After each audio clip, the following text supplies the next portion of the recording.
إن الحمد لله نحمده ونستعينه ونستغفره ونعوذ بالله من شرور أنفسنا ومن سيئات أعمالنا من يهده الله فهو المهتد ومن يضلل فلا هادي له أشهد أن لا إله إلا الله وحده لا شريك له وأشهد أن محمدا عبده ورسوله يا أيها الناس اتقوا ربكم الذي خلقكم من نفس واحدة وخلق منها زوجها وبث منهما رجالا كثيرا ونساء واتقوا الله الذي تساءلون به والأرحام إن الله كان عليكم رقيبا. لپاش سپاس و ستایشێکی بێهامتا بۆ کردگاری مەزنوو داواکردنی درود و ڕەحمەت بۆ سەرگیانی پاکی پێشەوەی مرۆڤایەتی محەممەد صلی الله تعالی عليه وسلم. فقه الحیات تێگەیشتن لە ژیان بەشێکی زۆر گرنگە و ئەرکێکی زۆر سەرەکیە لە ئەرکەکانی خەڵکی موسڵمان. تایبەت لە زەمانەکانی فیتنەیە ئینسانی موسڵمان ئەبێ لە ژیانی موسڵمانانەی خۆی زۆر چاک تێبگا، نابێت دنیای لێگەڕێ بۆ کافران و خۆشی دابنیشە لە مزگەوتە و خەریکی تاعەت و عەبدایەتی بێ. تاعەت و عەبدایەتی حەقیقی لە فقهی حەیاتە ئەوەیە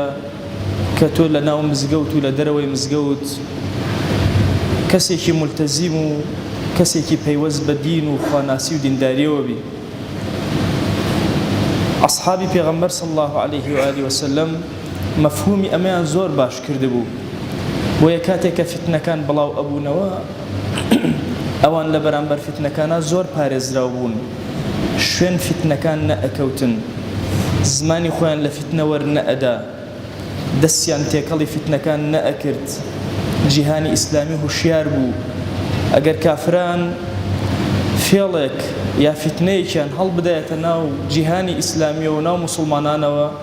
هەرزوو موسڵمانان کۆ ئەبوونەوە و گرفتەکەیان چارەسەرە کرد و عیلاج ئەکرد. ئەچینە خزمەت ساڵی هەژدەی کۆچی خلافەتی عومەری کوڕی خەتابە ڕەزا و ڕەحمەتی خوای لێبێ. عومەری کوڕی خەتاب قەراری دابوو کە گەشتێک بکات و سەردانێکی شام کات، جوندەکان لەوێ بەسەر کاتەوە و پلانی نوێ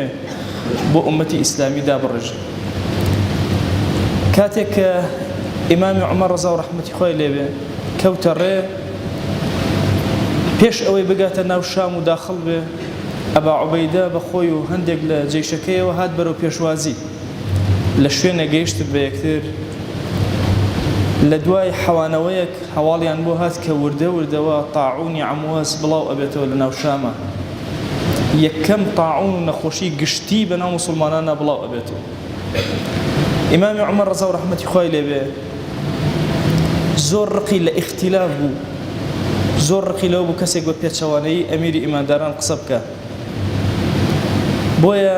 لە بنێوان ئەوەی کە بگەڕێتەوە و نەچێتە ناو شامەوە یا بچێتە ناو شامەوە و گوێ نەداتێ بە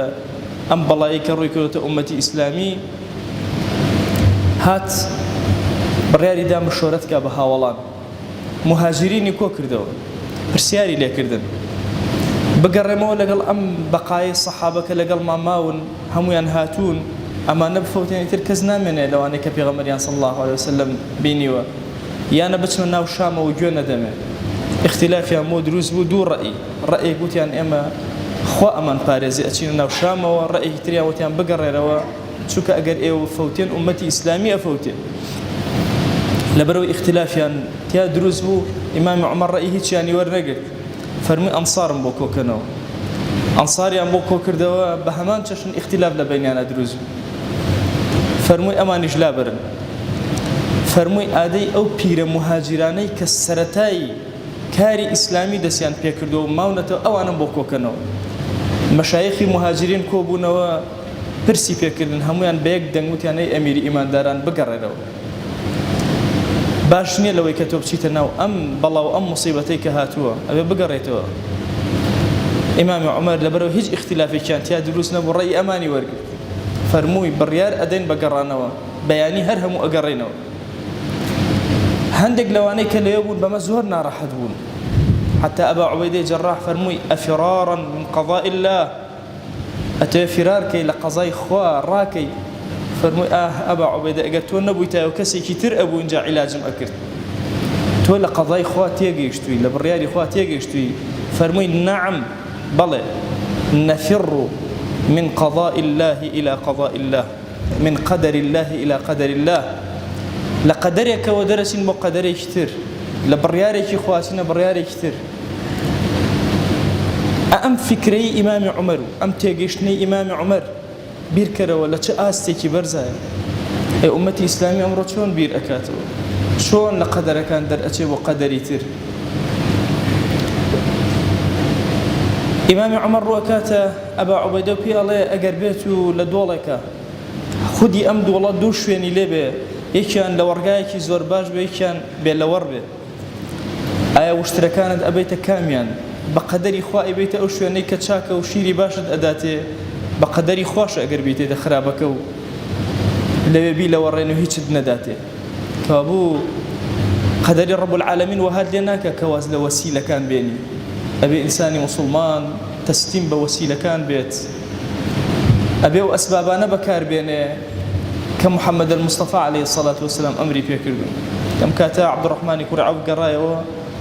لبكاري كان روشتبو فرموي جوم ليب ولا بيغمر صلى الله عليه وسلم فرمويتي أجر بيستان لشارك وباء ومصيبة بلاوي ورويتي مكان إمام عمر زور سباس رب العالمين كرك الشوراي مسلمانان عقلاني مسلمانان قصي كان في الموافقي قصي بيغمبر صلى الله عليه وآله وسلم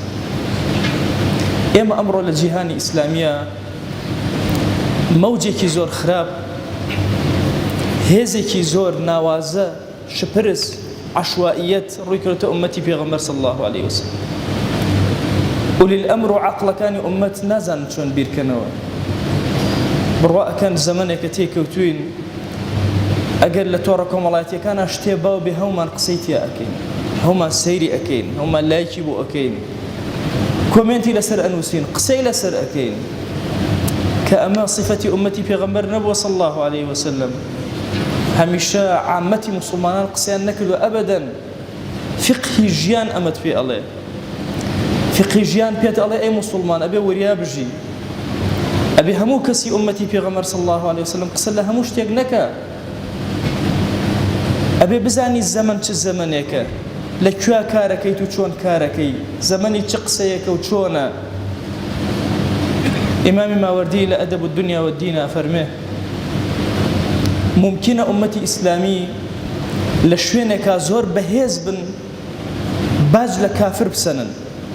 لشوينك زور لاواز بن ليك كاتا باج بكافر بدن ممكن برانبر بكافرك زور لاوازي باجي أديته برانبر بكافرك أو أن بهيزي باجي لورقلي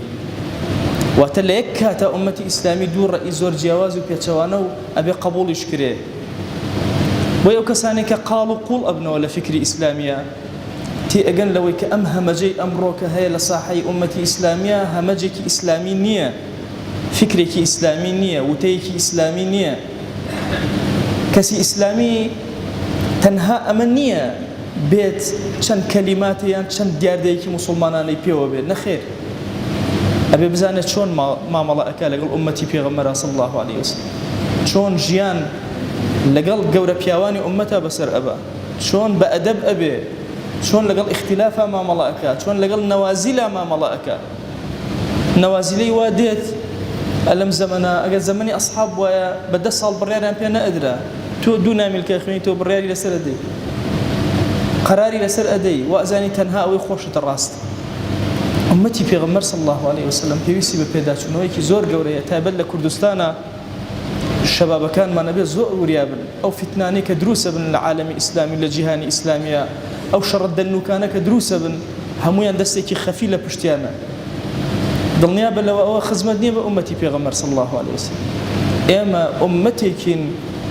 نك الدنيا ما روشنا مردن ما روشنا دواي مردن ما روشنا شون أبي اللي رأى نزاني تشيب كين وشون بكين أبي زور عقلانا ما ملكين زور وريانا هالسكوت كين لعل رب العالمين درجة خير كان بسر ما أكاته ودرب خير من لي أكاته ڕۆژی نەسرەتمان پیشان ئەدا، نەسرەتێک کە شەکاوەی قورئان و سنەتی پێغەمبەر صلی الله عليه و آله وسلم لە ئاسمانی عەدالەتی جیهانیە ئەبینین. خوای گیان لێت ئەپاڕێنەوە، لێت ئەلاڵێنەوە، لەسەر جەم گوناهەکانمان ببورە، داوات لێ ئەەکەین بە ڕەحمەت و بەزەی خۆت لە هەموو عومرمانە غەیبەتی هەر موسڵمانێکمان کردو خوای لە گوناهی ببورە. یا ربی خوای هەر موسڵمانێک غەیبەتی کردین لە گوناهی ببورە. یا ربی خوای زوڵمان لە هەر موسڵمانێک کردووە خوای لە گوناهی ببورە. هەر موسڵمانێک زوڵمی لێ کردوین خوای لە گوناهیان ببورە. إلهی داوات لێ ئەەکەین دڵی ئومەتەکەی پێغەمبەر صلی الله عليه وسلم یەکخە. خوای بۆ خاتی گەورەی خۆت یەک ماڵمان کە، بەهێزمان کە، بمانگێڕە لەو کەسانەی کە خزمەتکارێکی ڕاستەقینەی ئەم دینەی تۆن یا رب العالمین. خوای ئیخلاسمان پێ عەتاکە، یا ئیلاهی قبوڵمان پێ بدە. إلهی داوات لێ ئەەکەین ئەم عەبدانەی خۆت هاتوونەتە ئەم ماڵەی تۆ، ندایەکی تۆ، کەلیمەیەکی پێغەمبەر صلی الله عليه وسلم لێرە کۆی کردنەوە، هەمویان کاریان هەبوو، ئیشیان هەبوو. ئەمانە و عەبدانن سوژدە نابن تەنها بۆ تۆ نەبێ، ڕکوع نابن تەنها لە حوزوری تۆیان نەبێ. إلهی ئەمانە دەستی زەلیلی دوعا بەرز ناکەنەوە تەنها لە بارەگای تۆیان نەبێ. دعاکانیان گیرا بکە، ادعوا الله وأنتم موقنون بالإجابة. الحمد لله رب العالمين، والصلاة والسلام على خير خلق الله محمد وعلى آله وأصحابه الكرام وتابعيهم بإحسان إلى يوم الدين. أوصيكم عباد الله ونفسي قبلكم بتقوى الله وكثرة مخافته، فإن التقوى شعار المؤمنين ودثار المتقين، ووصية الله تبارك وتعالى في وفيكم وفي الخلق أجمعين.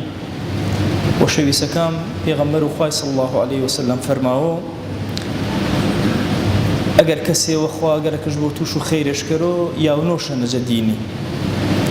فقه دینی فرقورن فقه دنیاش فرقورن. اما امه پیغمبر صلی الله عليه وسلم دین ما هن و دنیاش ما هن. امتی نین مدزگیر می دین و واجد دنیا بار مدزگیر می دنیا و واجد دینی بار هر دوشا پی و ما ملاشا چنی کرمه. أمتك بيغمري صلى الله عليه وسلم أشم خازيا ونا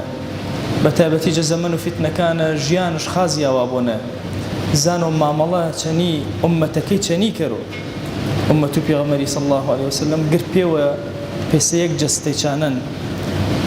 إيجسا أجر يايجش بشو يا كيترش هاوار كرو أجر بسري وش بشو ضلاني وش بشو ورمشان الزريو ورو أنا أمتك جهر ياجي ونو جهر سوتي ونو شكست بارو قد ما شكست ما أردن أشوف زان مشاني ما ملك مشاني يكتري شاني ما ملك مشاني أبلا مصيبة روكرا أمتي أرون الرنجة إما تام فرفر بأزادي وما خطاب بيامك وما ياونمي هرشي كاتنا ياجي ونجا عالم إسلامينا أجر بس إما قصي كرا غلط كرا في خديني شان نبيان رنجا إيمج بس ياجي طريق سكر مهر غلط كرمة في قديني ما نبيان قريا جو منطقي و بيوسش بانن بقبارة وتوانا ودا صلاتي شهر ما نكرو نجزيا ترجع حجم ويشوف نج نكريو. بيغمر خواه صلى الله عليه وآله وسلم يوجد غزوة مباركانا أصحاب فرمان يبني فرماواش صعب إن شاء الله إجي جيا مازمي هنشان نواش بجنجكي وشويسيش جركش بدرس شاور بوره هیچ قصيش نكرده صعب هجوم شاكر خرابتر شاونا قومية برين داري بي زحمتي فرشة أمارة درقة وركش نامي إيجارك فرماواش بياني إيجي جيا مازمي قروش بيتو حاضر جياج باز درس عمليش ديبن راس أرونا ميدانك جيا أستن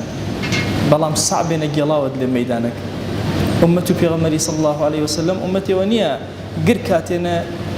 تنها خطابي وبون وقصي وكروكا قصي سركوتي وجاي كانت شركوتن. بيغمر خواه صلى الله عليه وسلم غزا مؤتينا فرماواش دماء أنا يرجع جورا بيا أمتي الشهيدة بيه فرماواش شمشير جا شمشيرك أخوة الله ورجيرو كأي كسر شمشير وخوان سرو الزمينيو ده شمشيرك أخوة تشيش كر يكش جنگش كر وصحابش قلنيو حتى كجلود لمدينة خلقه وران ورشا فرماواش أشما فرارن دي الرمين دي جا جنگي جان كتا نكردن دورين دي خالدي كوري وليد كاتي كيجي شقلنا وفرماواش وشو يزنا إنك كرارن ئامێنێ و جارێوەتر هەڵمەتەمەوە کەڕەتەن بەعدە کەڕە وەرو ئەنەی گر کاتێ ئومەتی ئەشم چینەی یاوەنە فقهێ فرە گەورەش بوو یاوانەوە فرە گەورەش بوو یاگێوەنە تۆ هەرمانەکەری قەدەر و یاکی وەڵزانینە فتوای تایبەت پێی تۆ هەن کەسێوە کە ئینا ئەوروپا فتواش فرە جیاوازەنە کە ئینا چێگەنە کە ئینا هەڵەبجەنە کەسێوە ئینا ئێرانە فرە جیاوازە جە ئێگە کەسێ ئینا تورکیانە فرە جیاوازە عالم و ئیسلامی بە شێوازێ تەر مامەڵە کردیۆ مەکریۆ گرت پێوە بە یەک ئاراستە و بە یەک جۆر و بەڕاستی ئارۆنە یۆجە فرەخەلە لە گەورەکە ئومەت و پێغەمبەری صلی الله عليه وسلم نەیاوانەی قوڵین ئێمە جایچانن مەلێوە ئەگەر 2000 قسەوە کەرۆ پێسەوێ نەبوو ماسمیان مەلاحیج مەزانەوە بەعکسۆ هەر مەلێوە فرە فەقیه بوو مەبوو فتوە و نەفەرێوەش پێی نەفەرێوە تەری نەقڵ کرد ڕەنگە نەفەرێوە بێ پرسیارە وەڵکەرەوە نە جوابێوەش دەوێت یۆ تەر بێ عین و پرسیارەکەرە جوابێ تەرش دەوێت ڕەحمەت و خواجە ئیبن عەباسی بوو کەسێوە ئەمە پرسیارش بۆ نەکرد فەرماواش ئایا یۆ ئەگەر خەڵکی کوشۆ تاوە تەوبە کەرەوە فەرماواش نەخێر کەلوا تەلەبەگەش و شاگردەکەش فەرماواشە فەرماشە چەنی مەتاوە ئەنە شەریک پێی خۆی قرار بۆ تەوبە کەرەوە خۆ عەفوش کەرەوە فەرماواش لەقەد ڕەئەیت بەین عەینەیه الشەڕ دلێ چەماشەنە ئایر وارێ ئەگەر واتێم بەڵێ تاوینە لوێ نەفەرێوە کوشێ ئینە مفتین ئینە عاقڵە ئینە یاوانە جەدینی فەقیه ئەچینە نە ئومەت و پێغەمبەری صلی الله عليه وسلم ئەشم فرە گەورەتر جە ئارۆ ژویر کەرەوە ئەشم چی مەهزەلەی کە کافری دروستکردن بلۆ بەرەوە تەماشە کەرەوە اینجا جە فقه و شریعەتیاونە تەماشە و مێژووش کەرەوە اینجا جە فقه و شریعەتیاونە ئومێد کەرمێ خوای گەورە ڕەحمە چەنی کەرەوە تاومێ بە فکر و فقهێوە فرە گەورەی ئیمانیانە و ئیسلامیانە تاومێ ژیانما گوزەر کەرمێ ژیانما پڕ بۆ جە فقه و دینی دینما پڕ بۆ جە فقه و ژیانی خوای داواوە نەکەرمێ جە گوناحەکاماوەش بە ڕەحمەت و بەرەکەت و مجەمل مارە نوش فريدة وشوانا كردين مخواه شفا بيقردي كان يا رب العالمين وأوصيكم أيضا بالصلاة والسلام على رسول الله حيث أمرنا الله تبارك وتعالى في محكم تنزيله قائلا إن الله وملائكته يصلون على النبي